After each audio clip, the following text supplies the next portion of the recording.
ગાંધીનગર લોકસભા બેઠક પરથી કેન્દ્રીય ગૃહમંત્રી અમિત શાહ કે જેઓ આવતીકાલે કરવાના છે રોડ શો અને આ રોડ શોને લઈ જબરજસ્ત તૈયારીઓ પણ હાલમાં શરૂ થઈ ચૂકી છે।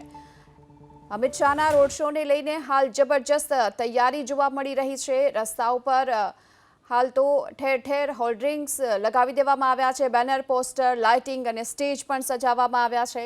આવતીકાલે ગાંધીનગર લોકસભા ક્ષેત્રમાં મેગા રોડ શો યોજાનાર છે અને તેને લઈ આ તૈયારી સાણંદથી લઈ કલોલ સુધી તમામ વિધાનસભા ક્ષેત્રમાં આ રોડ શો રહેશે। કેન્દ્રીય ગૃહ અને સહકારિતા મંત્રી અને ગાંધીનગર લોકસભા બેઠક પર ભારતીય જનતા પાર્ટીના ઉમેદવાર અમિત શાહનો 18મી તારીખના રોજ જે ભવ્ય રોડ શો યોજાવાનો છે, ત્યારબાદ એક જંગી જનમેદનીને તેઓ જાહેર સભાને સંબોધવાના છે। તે જગ્યા છે વેજલપુરમાં આવેલું બળિયાદેવનું મંદિર અને આ મંદિર પાસે જ જંગી સભા અમિત શાહ સંબોધશે।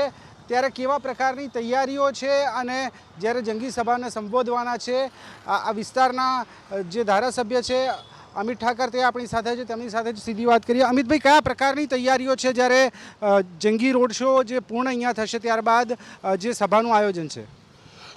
અમિતભાઈ, દેશના ગૃહમંત્રી જ નહીં પરંતુ ગાંધીનગર લોકસભાના અતિ જાગૃત સાંસદ હોવાના નાતે આ વિસ્તારની અંદર છેલ્લા 25-30 વર્ષથી જનતા સાથે એમનો કનેક્ટ હોવાના કારણે અને ખાસ કરીને વેજલપુર વિસ્તાર એ એમના હૃદયથી નજીકનો વિસ્તાર હોવાના કારણે અહીંયા લાખોની સંખ્યામાં લોકો રસ્તા ઉપર આવશે।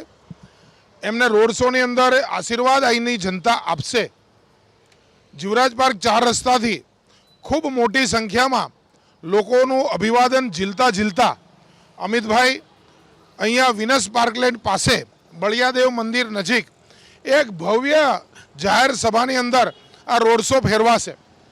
હજારો લાખોની સંખ્યાની મેદની એમને વિચાર જે આખા દેશના હિત માટે એ જે દિવસ રાત કામ કરી રહ્યા છે એ સાંભળી અને એક પ્રચંડ બહુમતીથી એમને જીતાડવાનો નિર્ધાર વ્યક્ત કરશે। સાથે જો વાત કરવામાં આવે તો રામનવમીનો દિવસ છે આજે। રામનું કેટલું મહત્ત્વ જ્યારે રામ મંદિરનું નિર્માણ થયું, આજે સૂર્યતિલક પણ થયો, તમામ જે નેતાઓ છે ક્યાંક ને ક્યાંક દર્શન પણ કર્યા। આપના જીવનમાં રામનું કેટલું મહત્ત્વ?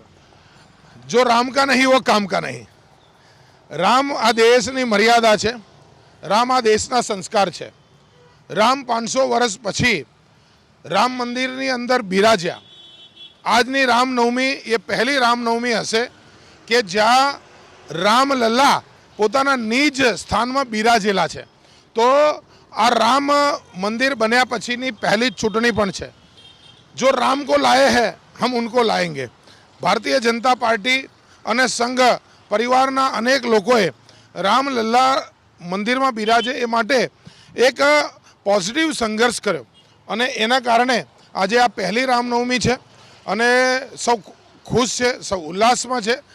દરેક મંદિરમાં, દરેક સોસાયટીઓમાં રામના ભજન થઈ રહ્યા છે। એટલે આ ચૂંટણીની અંદર પણ લોકો ભારતીય જનતા પાર્ટીને એ રામલલ્લાના આશીર્વાદ રૂપી મત આપશે।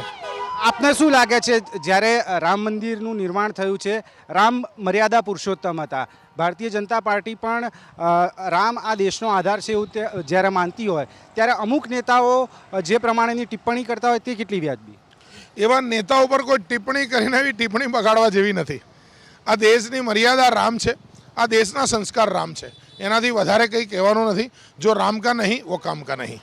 જે રીતે અત્યારે જંગી જનમેદની આવવાની છે તે પહેલાં જ જે પ્રકારની તૈયારીઓ છે તે જોવા મળી રહી છે। હાલ વિસ્તારની જો વાત કરવામાં આવે તો વિસ્તારની અંદર ભવ્ય રોડ શો અને ત્યારબાદની જે જંગી સભા છે, જે રસ્તો છે તે અમિત શાહની જે રોડ શો છે તે પહોંચે તેના થોડા સમય પહેલાં બંધ કરવામાં આવશે, પરંતુ હાલ જે છે તે રસ્તો પણ ખુલ્લો રાખવામાં આવ્યો છે। અને સાથે જ વાત કરવામાં આવે તો અત્યારે જે તૈયારીઓ છે તે કોર્પોરેશન લેવલે હોય કે પછી ધારાસભ્ય લેવલે તમામ પ્રકારની તૈયારીઓ હાલ અહીંયા કરતા જોવા મળી રહ્યા છે।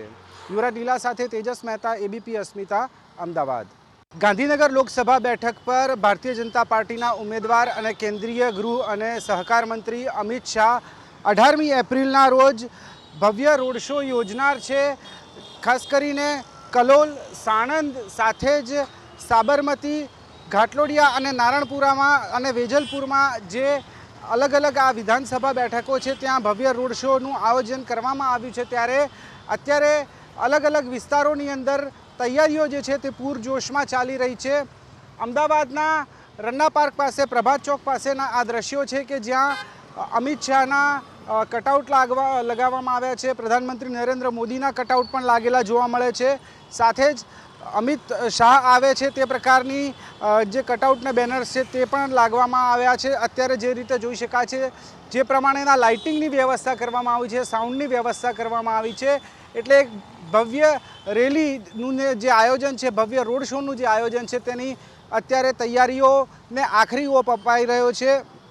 અલગ અલગ જગ્યાએ સ્ટેજીસ પણ બનાવવામાં આવ્યા છે કે જ્યાં લોકો જે છે તેમનું અભિવાદન જે અમિત શાહ છે તે ઝીલશે. સાથે જો વાત કરવામાં આવે તો આ જે અલગ અલગ વિધાનસભા બેઠકો છે ત્યાં ભવ્ય રોડ શો બાદ વેજલપુરમાં આ જે રોડ શો છે તે રેલીમાં પરિવર્તિત થશે અને ત્યારબાદ એક ભવ્ય જાહેર સભાનું આયોજન થયું છે. એટલે એ પહેલાં જ અત્યારે અલગ અલગ વિસ્તારોની અંદર આ જ પ્રકારની તૈયારી જોવા મળી રહી છે.